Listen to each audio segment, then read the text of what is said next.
How Connecticut's family court system took my children. My name is Margaret Sullivan, and I am here to tell you how the Connecticut family court system under Judge Michael Albus has unjustly taken my children from me. For over 5 years, I have been denied my right to see my daughter, not because of anything I did, but because of a broken legal system that allows judges to make arbitrary decisions without accountability. Even with my son, my contact has been extremely limited, and my ex continues to suspend my visitation, despite a Connecticut Supreme Court ruling in RH versus MH that says this kind of judicial delegation is illegal. My case, Randall L. Hale, 3 versus Margaret Sullivan, MMXFA 186021801. Started as a custody dispute, but it turned into a nightmare when the courts refused to enforce their own orders. 2 different judges, Judge Susan Nugent and Judge Gerard Adelman, issued completely contradictory rulings, proving that Connecticut's best interest of the child statute is unconstitutionally vague. Judge Nugent ruled that visitation should not be left up to the child. But just a few months later, Judge Adelman ruled that I needed a family relations case study, which effectively let my daughter decide if she wanted to see me or not, despite years of proven parental alienation.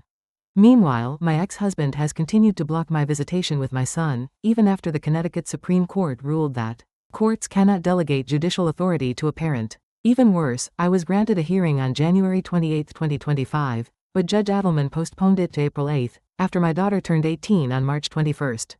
That means my parental rights were terminated by default without a due process hearing.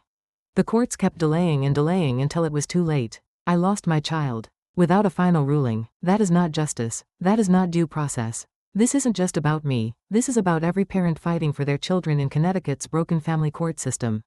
Judges are ignoring Supreme Court rulings. My ex was given total control over visitation, and despite clear legal precedent, the courts have allowed him to continue blocking my time with my son. Judges are violating our constitutional rights. Parents are being forced to fight an unfair system where the rules change depending on who's in the courtroom that day. I am fighting back. I have filed an appeal to expose these constitutional violations and challenge Connecticut's unconstitutional custody laws. I have also submitted formal complaints against Judge Adelman for judicial misconduct, because no judge should be allowed to intimidate or retaliate against parents for demanding their rights. I need your help. If you believe in parental rights, due process, and holding judges accountable, please share this story, contact your legislators, and demand reform of Connecticut's family courts. No parent should ever lose their child because of a broken legal system.